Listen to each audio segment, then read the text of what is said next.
கிரியேட்டினை சப்ளிமெண்ட்டாக எடுத்துக்கிறதுனால உண்மையாகவே நம்ம பாடியில் எனர்ஜி இன்க்ரீஸ் ஆகும். அண்ட் இந்த கிரியேட்டின் பற்றி மட்டும் ஏன் இவ்வளோ ஸ்டடிஸ் திருப்பி வந்துகிட்டே இருக்கு? இந்த வீடியோவை முழுசா பாருங்க. இந்த கொஸ்டின்ஸ்க்கான ஆன்சரோட சேர்த்து ஒரு கம்ப்ளீட் பிக்சர் உங்களுக்கு. நமக்கு எனர்ஜி தேவைப்படும் போது நம்ம பாடி ஏடிபியை ஏடிபியா மாற்றும். அண்ட் இந்த ப்ராசஸ்ல ரிலீஸ் ஆன அந்த பாஸ்பேட் நம்ம பாடிக்கு எனர்ஜி கொடுக்கும். இது எல்லாருக்கும் தெரியும். It is well established. But இருக்கிறதுலே most researched and well studied சப்ளிமெண்ட்னு சொல்ற இந்த கிரியேட்டினோட ஸ்டடிஸ்ல கூட ஏன் ஃபிட்னஸை சயின்டிஃபிக்காக அப்ரோச் பண்ணுறேன்னு சொல்லிக்கிற எத்தனையோ எக்ஸ்பர்ட்ஸ் கூட சொல்ல மறந்த, இன்ஃபேக்ட் சொல்ல மறைச்ச ஒரு முக்கியமான பீஸ் ஆஃப் இன்ஃபர்மேஷன் என்னன்னா, நமக்கு எனர்ஜி தேவை இருக்கிறப்ப நம்ம பாடி ஏடிபியை ஏடிபியாக மாற்றுற மாதிரியே நாம் ரெஸ்ட்டில் இருக்கும் போதும் நமக்கு எனர்ஜி தேவைப்படாதப்பவும் இந்த ஏடிபியை ஏடிபியாக மாற்றும். அண்ட் இந்த ப்ராசஸில் ரிலீஸ் ஆகிற அந்த பாஸ்பேட் பாடியில் எனர்ஜியை ஸ்டோர் பண்ணும். பட் இதை எதுக்காக நம்ம கிட்ட இருந்து மறைக்கணும்? பிகாஸ் எனர்ஜிக்காக ஏடிபியை யூஸ் பண்ணும்போது அதிலிருந்து ரிலீஸ் ஆகிற அந்த பாஸ்பேட்டுக்கும் கிரியேட்டினுக்கும் எந்த சம்பந்தமும் இல்லை. அந்த பாஸ்பேட் திருப்பி ஏடிபி கூட சேர்ந்து ஏடிபியா மாறி நமக்கு எனர்ஜி கொடுக்கணும்னா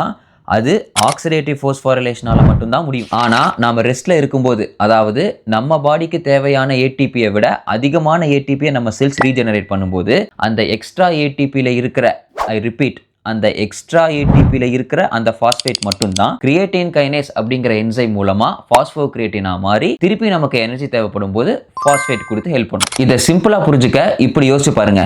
இப்போ ஏடிபி காசு மாதிரினா கிரியேட்டின்ங்கிறது பேங்க் மாதிரி. நமக்கு தேவைப்படும் போதெல்லாம் பேங்க்ல இருந்து காசு எடுத்துக்கலாங்கிறது உண்மைதான். ஆனா ஆல்ரெடி உழைச்சு சம்பாரிச்சு போட்டு வச்ச காசை தான் நம்ம பேங்க்ல இருந்து எடுக்க முடியும். ஊர்ல பேங்க் அதிகமா இருக்குது அப்படிங்கிறதுக்காக ஆட்டோமேட்டிக்கா நம்ம பாக்கெட்ல காசு அதிகமாயிடாது. அதே மாதிரி ஆல்ரெடி நம்ம பாடியில ஏடிபி சர்ப்ளஸ்ல இல்லாம, அதாவது தேவைக்கு அதிகமா இல்லாம நாம டெய்லியும் கிலோ கணக்குல கிரியேட்டின் சாப்பிட்டாலும் அதால எந்த சேஞ்சும் நடக்க போறது இல்ல, எக்ஸப்ட் ஃபார் ப்ளோட்டிங். இந்த சர்ப்ளஸ் ஏடிபி தான் நம்மளுடைய பெர்ஃபார்மன்ஸ் பூஸ்ட் ஆகிறதுக்கான காரணங்கிறத மறைக்க தான் மாசம் 10-15 ஸ்டடிஸை ரிலீஸ் பண்ணி கிரியேட்டின் தான் பாஸ்பேட் கொடுக்குதுன்னு ப்ராசஸ் உடைய பாதியை மட்டும் திருப்பி எஸ்டாப்ளிஷ் பண்றாங்க. முழுசா சொல்லாத எந்த விஷயமும் உண்மையாகாது. அண்ட் உண்மையை சீக் பண்ணாத எந்த விஷயமும் சயின்ஸ் ஆகாது. At best it's marketing and at worst it's manipulation.